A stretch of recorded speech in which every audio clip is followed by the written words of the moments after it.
Ada apa? Sip. Akihiro menyahut. Kau bilang ada apa? Hei, jangan pura-pura tidak tahu, bodoh. Kau kan yang telah membunuh Kiki. Ayo ngaku. Setelah mendengarnya, Akihiro pun terkejut. Apa-apaan? Jangan sembarangan nuduh, ya. Bukan aku. Kau tega sekali, Dian. Seorang teman perempuan membentaknya. Kemarin aku lihat kau pulang bareng sama dia. Hanya kalian berdua, kata ibunya. Kiki tidak pulang ke rumah. Pasti kau menghabisinya di jalan, ya? Tidak, bukan begitu. Akihiro menyangkalnya. Aku memang pulang bersama dia. Tapi aku tidak membunuhnya. Dia, jangan bohong, kau. Aku tahu pembunuh itu tidak pernah mengaku. Sang ketua kelas pun juga ikutan untuk memojokkan Akihiro. Jangan-jangan kematian Ivan juga disebabkan darimu, ya? Lama-kelamaan, kau akan membunuh kami semua, kan? Ayolah ngaku saja, Dian. Aku tidak percaya kau seperti ini. Kau kejam sekali. Dasar pembunuh. Pergi saja kau. Carilah korban lain, tapi jangan kami yang ada di sini. Kau kan telah menjadi keluarga kami di kelas ini. Tapi kenapa kau tegas sekali, Dian? Dasar pembunuh. Pembunuh, kejam. Berhenti. Dennis tiba-tiba saja berteriak keras pada teman-temannya yang berisik.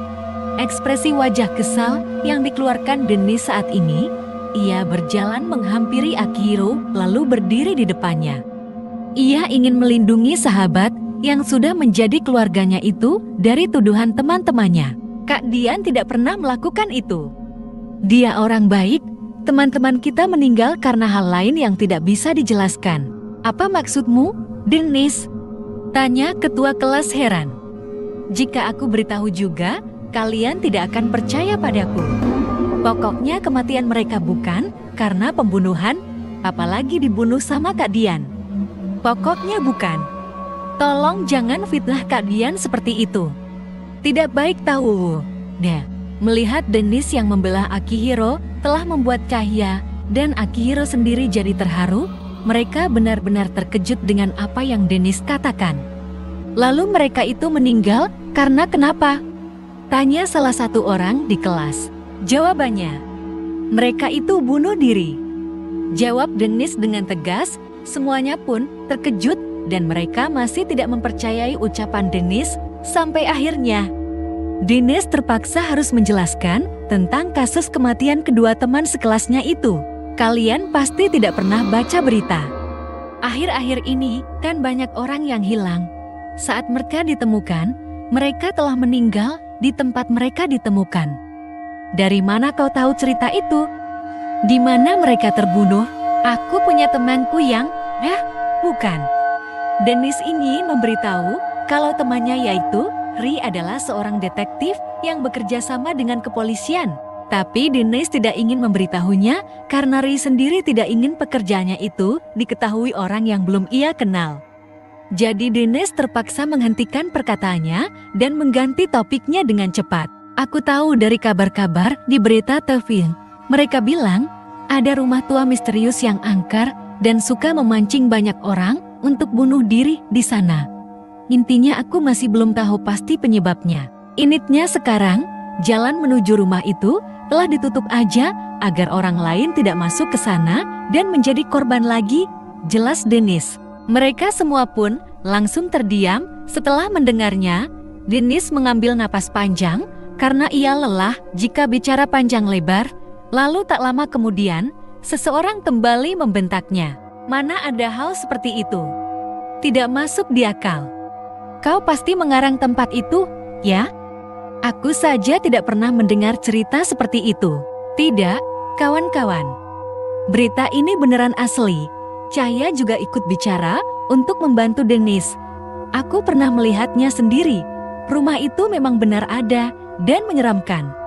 Kalau beneran ada, coba kau tunjukkan pada kami rumah itu. Cahya menggeleng dan mengibaskan tangannya pelan. Tidak boleh. Kan tempat itu telah ditutup untuk keselamatan. Intinya kita jangan mendekati rumah itu saja. Iya, jika kalian dekati, maka kalian akan mati di sana. Siapapun yang masuk tidak bisa keluar. Contohnya seperti diriku. Aku juga termasuk korban, terang Akihiro. Tapi untunglah aku selamat berkat Dennis dan Cahya yang datang ke tempat itu. Intinya kita tidak boleh mendekati tempat berbahaya itu saja. Tegas Dennis untuk yang terakhir kalinya. Semuanya pun kembali terdiam dan senyap. Akhirnya bisa kembali tenang. Dugaan Dennis, mereka semua telah mempercayai ucapannya. Dennis benar-benar berkata jujur tentang rumah itu. Ia berharap ucapannya akan membuat semua teman sekelasnya percaya dan tidak menuduh Akihiro lagi. Tak lama kemudian, waktunya pun tiba bel di siang hari telah berbunyi. Semuanya kembali tenang dan duduk di tempatnya masing-masing. Lalu tak lama kemudian, guru yang mengajar pun datang.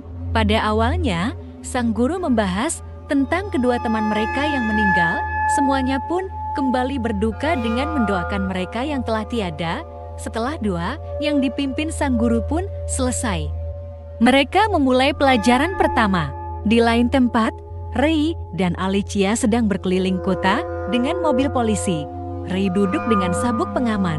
Ia tidak terlalu suka dengan aci mobil, makanya untuk mendapatkan udara, Rei membuka sedikit jendela sampingnya.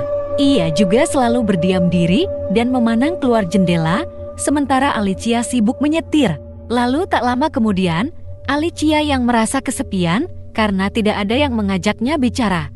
Ia pun memulai pembicaraannya sendiri yang diawali dengan memberikan pertanyaan untuk Rei. "Hei, Rei, tampangmu kenapa kalem banget sih? Memangnya tidak boleh?" "Ya, sifatku tidak kusengaja, kok," jawab Rei pelan tanpa menatap dan menengok ke orang yang bertanya. "Yah, bukan begitu habisnya. Kalau aku perhatikan, kau selalu bersikap tenang, walau kadang ada tugas sulit untukmu seperti saat ini. Kan memang harusnya tenang. Aku akan menyelesaikan misteri ini tanpa membuang-buang energi." "Buhengen, apa kau sering punya masalah dengan hal supranatural gitu?" "Yah, sering." "Apa karena kau bisa melihat mereka juga?" "Sepertinya begitu." "Apa teman-temanmu juga pernah mengalami masalah yang sama sepertimu? Kenapa kau sangat ingin mengetahuinya? Dari tadi kau terus bertanya-tanya padaku." "Iya, kan aku hanya ingin tahu saja." "Kau sudah mengetahuinya?" "Ogah, apaan sih? Kok gak nyambung banget?" Karena kesal dengan jawaban Rei yang terlalu singkat, Alicia menggerutu dalam hati. Memangnya seberat apa sih masalah dengan hantu itu? "Tunggu, Alicia. Bisa kau berhenti sebentar?" Rei tiba-tiba berbicara. "Ada sesuatu yang aneh di jalan sana." "Weh, apa?" Alicia yang terheran hanya bisa menurut. Ia menepi sejenak lalu menghentikan mobilnya, tapi tidak mematikan mesinnya. Setelah mobil berhenti, Rei bergegas membuka sabuk pengaman, lalu membuka pintu. Ia berlari ke arah sebaliknya menghampiri seorang wanita tua yang sedang berjalan di trotoar. Alicia akan menunggu. Ia tidak tahu apa yang Rei lakukan, tapi ia sangat penasaran. Alicia pun berpindah tempat duduk untuk melihat apa yang Rei lakukan. Ia ingin mengintip lewat pintu yang terbuka. Saat Rei pergi, ia tidak sempat menutup pintu mobil. Ia juga terlihat tergesa-gesa. Tapi saat ingin mengintip, Alicia sempat melihat lewat kaca spion. Di sana, ia sedikit terkejut karena melihat Rei telah menjatuhkan seorang pria dewasa dengan tangannya sendiri. Tak lama, ia juga mendengar suara keributan dari belakang sana. "Jika kau melawan, maka aku akan memanggil polisi untuk menangkapmu," Rei berbisik sambil menarik tangan pria yang telah ia hajar itu ke belakang untuk menahannya. Kebetulan sekali ada mobil polisi berhenti di sana. "Loh, ampun, ampuni aku." Pria itu langsung ketakutan setelah melihat tatapan mata Rei yang menyeramkan. Ditambah, Rei berhasil menjatuhkannya dengan mudah. Ia tidak bisa bergerak saat ini. Makanya sekarang, balikin tas itu, cepat. Baiklah. Jangan bergerak. Ini polisi. Aku datang. Alicia tiba-tiba keluar dari mobil sambil menodongkan pistol. Rei dan pria dewasa itu pun Terkejut lalu secara tiba-tiba, pria itu menyundul kepala Ray dengan kuat. Setelah terlepas dari genggaman Ray, pria tersebut melarikan diri.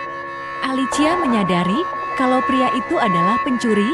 Ia ingin memberi tanda peringatan dengan menembakkan pistol ke langit. Tapi ternyata tidak bisa karena tidak ada peluru di dalam pistol tersebut. Alicia lupa mengisinya. Pria itu berhasil melarikan diri. Ray pun kembali berdiri, lalu memberikan tas merah milik wanita tua yang ada di hadapannya.